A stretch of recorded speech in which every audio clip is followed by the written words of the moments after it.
Friends, ये video मैं बना रही हूँ एमए जेएमसी के जो लास्ट सेमेस्टर के स्टूडेंट्स हैं, उनको एक डिसर्टेशन तैयार करनी है और उस डिसर्टेशन की जो गाइडलाइंस हैं वो इस वीडियो में हम डिस्कस करेंगे। ये है एमए जेएमसी 21 फोर्थ सेमेस्टर के स्टूडेंट्स के लिए। सेशन है जनवरी टू जुलाई 2025।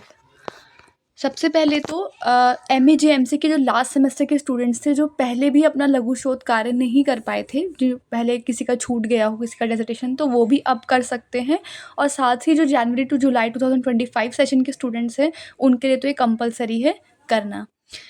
आपको अपना ये जो लघु शोध है, इसको पूरा तैयार करके 31 जुलाई 2025 तक विश्वविद्यालय के पत्रकारिता और मीडिया अध्ययन विद्या शाखा में या तो आप स्वयं जाकर देकर आएंगे, या फिर अगर आप बहुत दूर रहते हैं, आपको लगता है कि आप नहीं जा सकते वहाँ पर, तो आप रजिस्टर्ड जो डाक होती है पोस्ट ऑफिस के थ्रू भी वहाँ पर भेज सकते हैं। हल्द्वानी में है इनका कॉलेज, वो आपको गूगल पे मिल जाएगा एड्रेस। शोध प्रबंध तैयार करने से पूर्व सभी शिक्षार्थियों को शोध पर आधारित 4 दिन की अनिवार्य कार्यशाला में हिस्सा लेना होगा।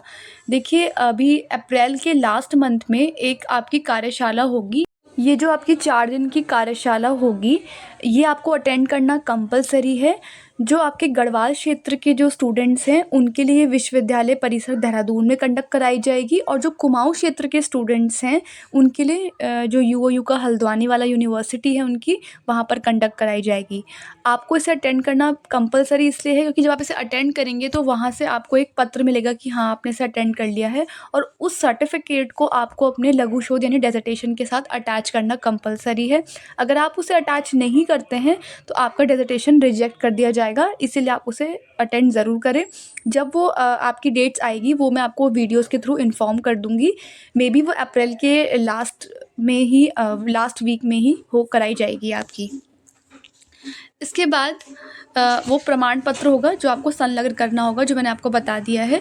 और अगर प्रमाण पत्र नहीं लगाते हैं तो उसे स्वीकार नहीं किया जाएगा। वो अप्रैल के लास्ट में होगी, लास्ट वीक में, वो मैंने आपको बताया कि मैं आपको इन्फॉर्म कर दूंगी। इसके बाद यहाँ पर जो आप डिसर्टेशन बना रहे हैं, उसके टॉपिक्स क्या क्या हो सकते हैं, ये आपके विषय हैं।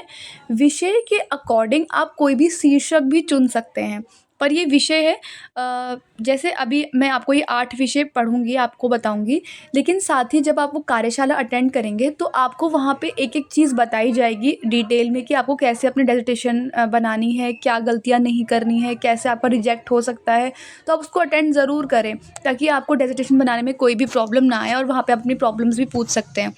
जैसे टॉपिक है उत्तराखंड नगर निकाय चुनाव 2025 और मीडिया, सोशल मीडिया के विशेष संदर्भ में, संस्कृति के संरक्षण में सोशल मीडिया की भूमिका उत्तराखंड राज्य के विशेष संदर्भ में, उत्तराखंड में सड़क दुर्घटनाएं और मीडिया, किन्हीं 2 राष्ट्रीय समाचार पत्रों में सड़क दुर्घटनाओं से संबंधित प्रकाशित 1 वर्ष के समाचारों का विश्लेषण, उत्तराखंड में तीर्थाटन को बढ़ावा देने में मीडिया की भूमिका, मानस खंड के विशेष संदर्भ में, पत्रकारिता का तेजी से बदलता स्वरूप और चुनौतियाँ, यूसीसी कानून और मीडिया उत्तराखंड राज्य के विशेष संदर्भ में, दूरस्थ शिक्षा और मीडिया उत्तराखंड मुक्त विश्वविद्यालय के विशेष संदर्भ में, सोशल मीडिया के बढ़ते प्रचलन से परंपरागत मीडिया पर प्रभाव। तो ये 8 आपके विषय हो गए।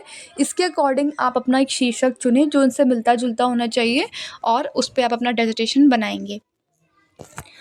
सबसे पहले तो आप जब भी अपना ये तैयार करें, उससे पहले आप अपने पुस्तकालय जाकर या बुक्स पढ़कर या इंटरनेट के थ्रू अपनी पूरी जानकारी अच्छे से मतलब इकट्ठा कर लें, ताकि आपको बनाने में कोई प्रॉब्लम ना हो। आपको इन सभी विषयों में से एक विषय पर लघु शोध अपना लिखना है। ध्यान रखिए कि विषयों के आधार पर एक शीर्षक आप विकसित कर सकते हैं, जैसा मैंने आपको बताया, लेकिन जो शीर्षक का मुख्य जो बिंदु है, मतलब वो इस विषय पर ही आधारित होना चाहिए। ऐसा नहीं चाहिए आपका जो शीर्षक है वो अलग ही, वो इन 8 टॉपिक से मिलता जुलता ही ना हो, ऐसा नहीं होना चाहिए। इसके बाद 20 जुलाई 2025 तक आपको अपना ये डिसर्टेशन पूरा बना के या तो खुद सबमिट करके आना है, या फिर आपको रजिस्टर्ड पोस्ट के थ्रू उसको भेज देना है 20 जुलाई 2025 तक। और अगर आप जो भी नियम इसमें बताए जा रहे हैं, अगर आप उसे फॉलो नहीं करते हैं तो भी अस्वीकृत कर दिया जाएगा। तो आपको उसको बहुत अच्छे से गाइडलाइंस फॉलो करनी है।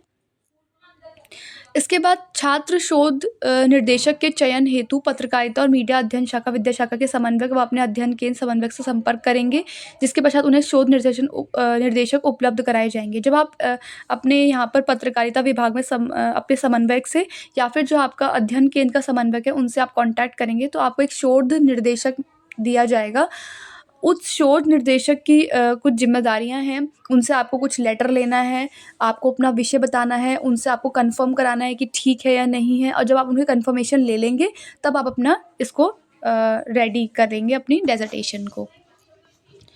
अब आपको क्या करना है, शोध प्रबंध विश्वविद्यालय की तरफ से दिए गए विषयों पर आप आधारित जब बनाएंगे डेजर्टेशन बनाएंगे तो शोध का शीर्षक विषय की सीमा के भीतर शोध निर्देशक की सहायता से तैयार किया जा सकता है। जो अभी मैंने आपको बताया कि आपको एक निर्देशक मिलेगा तो आप उसकी सहायता से भी अपना एक वो है विषय जो है तैयार कर सकते हैं।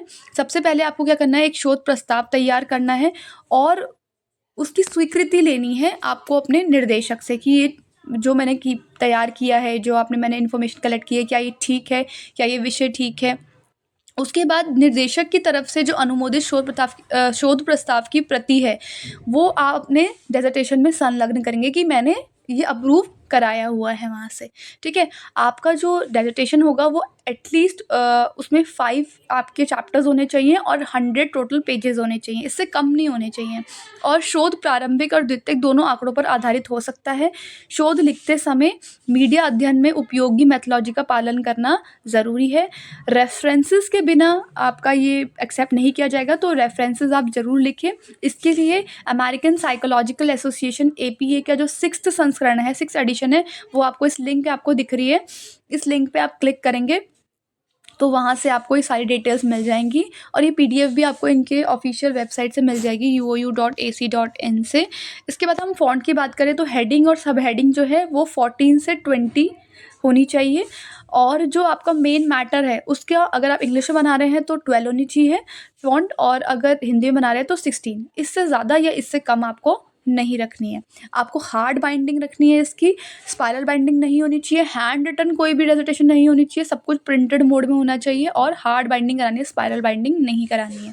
सिनॉप्सिस की आपको संलग्न करनी है एक प्रति। और अगर कोई विशेष परिस्थिति ऐसी हो जाती है कि आपने इन विषय पे बनाना ही नहीं है, इन 8 विषय में आपका कोई अपना ही विषय है तो आप वो भी बना सकते हैं, लेकिन उससे पहले आपको यूनिवर्सिटी में जो जर्नलिज्म के जो आपके विभागाध्यक्ष हैं उनसे आपको पहले अनुमति लेनी होगी कि आप ये विषय बना रहे हैं। अगर वो आपको अलाउ कर देते हैं उसी केस में आप अपना खुद के विषय पे अपनी डेजर्टेशन बना सकते हैं। अब यहाँ पर आपको ये आपका है फॉर्मेट। ये फॉर्मेट आपको दिख रहा है, कवर पेज कैसा होना चाहिए, टाइटल ऑफ द स्टडी, ये लोगो बिल्कुल सेम टू सेम, आपको सेम टू सेम बिल्कुल ऐसा ही तैयार करना है। और ये आपको इनकी वेबसाइट मैंने आपको बताया कि ये PDF आपको ईजिली मिल जाएगी।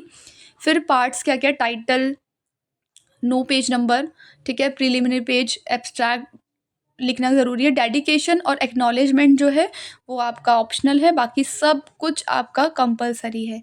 उसके बाद ये आपका परफॉर्मा है अप्रूवल का, जो आप भेजेंगे कि hard copy only shall be accepted. ठीक है, ये सब आप देख लीजिए। नेम एंड एड्रेस इस तरह के फॉर्मेट में, ये फॉर्मेट है, डिक्लेरेशन का फॉर्मेट है, ये सर्टिफिकेट का फॉर्मेट है, remuneration for the supervision of the project work dissertation, ये फॉर्मेट है उसका। तो ये सारे फॉर्मेट्स आप बिल्कुल ऐसे ही फॉलो करें और ऐसे ही इसको बनाएं। कोई भी आपको इसमें गलती नहीं करनी है, क्योंकि अगर आप इसको फॉलो नहीं करेंगे तो आपका डेजर्टेशन रिजेक्ट हो जाएगा। आई होप ये जानकारी आपके लिए यूज़फुल रही होगी। उत्तराखंड ओपन यूनिवर्सिटी से जुड़े हुए सभी अपडेट्स के लिए आप चैनल को सब्सक्राइब कर सकते हैं। Thank you.